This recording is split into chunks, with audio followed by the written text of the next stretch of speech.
Dogs are humans too. No, they're not. They're dogs. Emotionally. If there's a creator who made the creation, that means you and I are made. Yes. Right? And as I look around, like that dog over there, that's a really pretty dog. It's a puppy, but it's really a beautiful dog. It is. The guy at the end of the leash is better than the dog. I suppose. Come on. But I love animals too. I do love animals. I didn't say I hated the animal, but I'm just saying, and the lady that's with, the human beings are better. Debatable. Dogs are humans too. No, they're not. They're dogs. Emotionally, they still, coexist with us. They have some emotions, but they aren't as sophisticated in their emotions. How would we know? Because he's on the end of the leash. He's being walked. He gets trained. True, but he can talk to us to let us know that we understand. Exactly. But you and I can. True. We're not wagging our tails. We're talking. Very true. Okay, so here's where I'm going with you, Brittany. Okay. You and I communicate. You and I are probably the height of the creation. These buildings, they weren't made by dogs. They were made by people. Very good point. Right? Okay. We communicate. That tells me the creator communicates. You and I, we have emotions like love. So I'm guessing this creator is love. We have a sense of justice, right and wrong. So this creator must be just. Right. We have court systems, so there must be some sense of dealing with people's wrongdoings. Otherwise, we wouldn't have these things. They wouldn't really exist. Right. So now I'm kind of getting a picture of this creator as somebody who's loving, just, relational, because you and I, we just met. We're having a bit of a relationship in that two human beings just chatting, even though you're leaning away from me, which is a little bit of a signal. You're getting annoyed with me, but nevertheless. All right. So I'm kind of intuiting my way to trying to figure out who this being is. Right. The creator is loving, just, communicative, creative, because it's very creative, artistic, powerful, because it's a huge universe. Right. So that is what I would say animates everything about the universe, the creator. Okay. Right? If that's the case, then, if we communicate, that tells me this being communicates. Has this being spoken? I believe whenever you believe in something that it has to communicate with you, or it's very one-sided and it just doesn't work. So I do believe whatever you or whoever believes in whatever they believe in, that there's a communication. Sometimes it's not always two ways. Sometimes there's a little delay in like the radio. Right. But all right, I want you to do me a really big favor right now. All right, your generation. Yes. Actually, it gets made fun of a lot. I don't blame them. I do. I don't like it. I like your generation. I really do. And one of the coolest, like almost everybody that I don't know if you're Gen Y, Gen Z, whatever. You're younger than me. That's the whole point. We're just younger than most people who are elders. But you're always, well, okay, can't say always, but you're so nice. Okay. Oh, thank you. All right. Okay, so I don't want you to be as nice as I want you to be honest with what I'm about to say. Because I don't want you, because sometimes I wonder, it's like you guys, you let everybody talk and you let everybody say things and you're nice to them. I don't want you to do that. I want you to be brutally honest with me, okay? Okay. I'm reading it. I'm asking for it, all right? All right. So here's my worldview. Here's how I put all of this together, all right? I believe that, let's call it God, created the universe, and that there is justice, and there's love, and there's forgiveness, and there's punishment, there's art, there's beauty, there's all of these things, because that describes God. Right. All right? And with that, now I need to figure out who that God is, because I've got this thing called a conscience. That courtroom in my brain, I don't write the rules. The one in authority writes the rules, and I haven't kept the rules. I know I haven't. I know I've been mean to my siblings. I know I've been mean to my wife. I've been mean to my children. I've lied at times. I've had pride, and I know that's wrong. Right. I get mad at drivers. I have thoughts that I shouldn't have, and I've got to deal with that. There's something inside of me that says it's got to be dealt with, because if we've got court systems, there's got to be a dealing of justice for everything, not just the murderers, the genocidal maniacs, and the rapists, but for all wrongdoings, lying, cheating, stealing, lusting, all of it. Right. It's got to be dealt with somehow. So now my question is, Is there any system out there that deals with that helps me with my guilt feelings, my shame feelings, my lack of purpose feelings? I go through the same thing, so I'm not honestly sure. That's why I take a lot of the matters into my own hands, besides what I can't deal with. Obviously, what you believe in your higher power sometimes has more control in a lot of those situations. And I believe and I hope that the higher power would take care of the situations I cannot, that are, not, I'm not godly, so I can't deal with some of those situations and fix them. Yeah. So I just hope that and put faith into what I believe in will take care of it and hopefully fix it or show me which way I need to go to direct. This is the part now where I'm going to ask you to be really honest. Okay, here it comes. Because this part is going to get a little dicey. Okay. I want to help you to conceive of who I think that God is. Okay. And I want you to tell me if you think it's right or wrong. All right? Okay. And here's how I want to do it. I want to do this a little bit unusually. Okay. I want to imagine that you, Brittany, have a date not with destiny, but with God, the Creator, your Maker. And this just God is going to open up the books on your life because he's an eyewitness to everything, including the thoughts in our brains. And because he's just, is going to settle the score. Justice is going to be satisfied. So I want you to imagine whatever the scene looks like. It's a cosmic courtroom. You get pulled before the judge, who knows everything about you, every thought, word, and deed, everything you've done in darkness, everything you should have done that you didn't do, and vice versa. And he opens the books and he sees everything. The lying, the cheating, the dishonoring parents, perhaps not honoring the one who made you and being thankful to him. Right. All of those, I'll call them sins, okay? Right. He knows them all. Would he find you, Brittany, innocent or guilty in his courtroom of justice? Well, I know that most likely these people who are doing the justice are most likely godly because they're working with God. So I'm assuming they're... This is God himself. Oh, God himself. Yeah. He's sitting up on the bench. Well, I would hope he would be understanding that humans have human thoughts, human processes, human actions. But like we said, murder, rape, that kind of thing is obviously really, really bad. I would hope he would be understanding to the fact that we are human. I think I would be, innocent. So let me bring you back down to earth. Right. You break 10 laws, whatever it is, speeding, whatever you choose, all right? And you stand before the judge and you say, Judge, I know I'm guilty, but I'm human. Yes. Will he let you go? I would hope so. No, he will not. He can't let you go. He's sworn to uphold justice. Of course you're human. Right. But that's not an excuse for wrongdoing.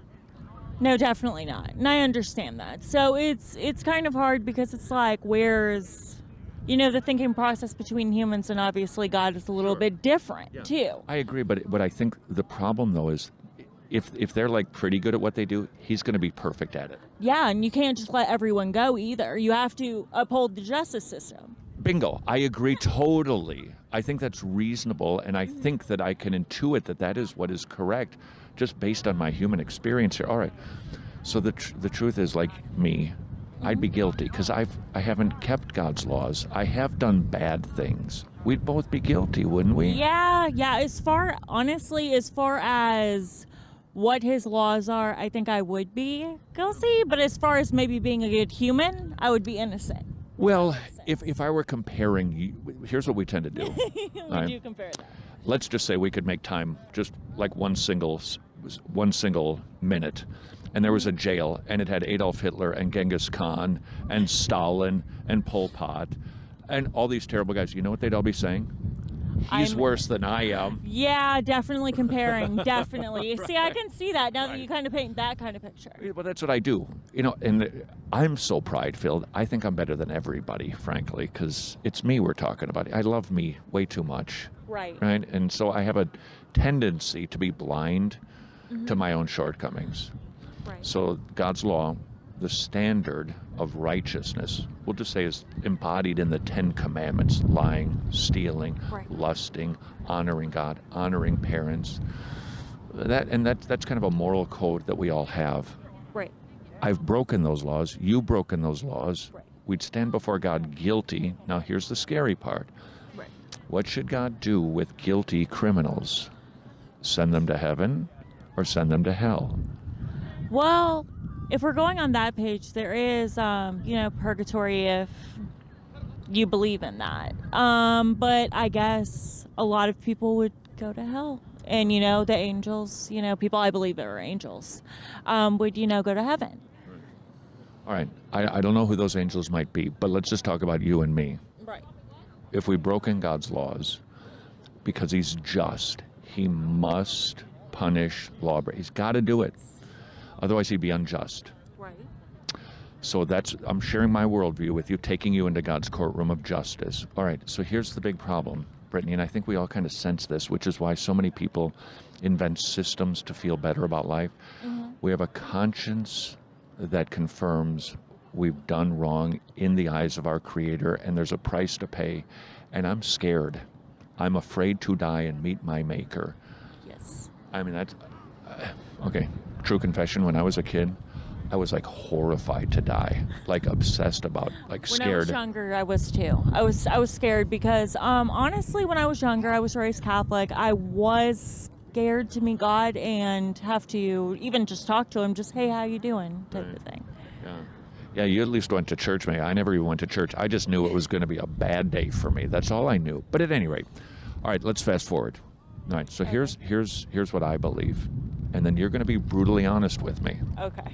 But remember, we're trying to answer these big 5 questions holistically where they make sense. This is what I believe. Where did we come from? God made us. Okay. He actually custom designed you, knit you together in your mother's womb. Right. Your maker, your designer, your creator, and your owner is God himself. Okay. And he's put you on this planet to glorify him, obey him, to follow him. The problem is we haven't done that, and we've fallen short, and I've got a guilt problem. Okay. And he dealt with, it's funny you said something. You kind of hope that God would, figure out a way to help me with this. He did figure out a way to help us with this. Okay. Jesus Christ, you've heard the name. Yes. You went to Catholic Church. Yes. Is God in the flesh. Yes. Who came down from heaven, never broke the laws, never sinned in any way, and voluntarily went to a cross because something was happening there. It wasn't just a guy getting beat up and murdered. Jesus Christ was taking the wrath of God for the crimes that you and I have committed upon himself. Right. He was being punished for our sins. Our sins were laid on him. Mm-hmm. And what the Bible teaches is his righteousness, his perfect keeping of the law, can be credited to us so that when we die, we can stand before the judge and be found innocent because Jesus Christ has paid our fine. Mm-hmm. So that all of these questions then are harmoniously satisfied for me. I'm made by God. I was made to live for God, but I haven't. Therefore, I've got a sin problem. God saved me from my sin problem. So now when I die, I get to be with him, the one who died to save me. And all of my big questions about life are satisfied holistically in Jesus Christ. Okay? That's what I believe. Right. All right? Now, I want you to be totally honest with me. Okay. Is what I believe true? I think people are entitled to any opinion that they want to have when it comes to religion, spiritual. I do too. But is it true? Do you think I'm right or wrong? I think each person can have their own truth, and it might not make sense to the whole picture, though. That's the problem. Well, I think everybody has the right to believe what they choose to believe, but that doesn't mean it's true. Right. I don't know if I can tell you if it's true or false, because it's, your truth, how you function and how you deal with your sentence and stuff. That's, how you deal with it. Yeah. And I deal with it, like I said, a little bit different. I understand, but here's my challenge for today. Okay. And you've been very polite, but I still want you to be really super honest. All right. I can believe this microphone is the supreme being of the universe. Okay. And when I die, I'm going to sing into this microphone in front of 20,000 people who scream my name and applaud me every single night because I believe this microphone is God. Okay, you would tell me I'm really wrong. Thank you. Really all right. Wrong. Right. So now I can't say, but that's my truth. You'd say, well, look, you believe it, but that doesn't make it true. This is either the supreme being of the universe or it's not. It's either true or false, because beliefs do not leave the realm of reality. Okay. So you want me to tell you if I think it's true or false? Your beliefs? Yes, ma'am. Me personally, I think it's false, even though I was raised differently than, you know, what I'm saying now. So it doesn't really make sense if you've known me my whole life to hear me say it, because I was raised, like I said, Catholic. So I should believe these things, but I want to believe in balance also. And I feel like a lot of stuff has not been balanced, if that makes sense. Well, you know what? I suspect there's like a trunk full of things you're thinking about with that, and I'm not even sure I would disagree. Yeah. But please note this, and I'll leave you with two thoughts, and then I'll scoot, because you've been really cool to talk to me this amount of time. One, what I just presented to you is not Catholic.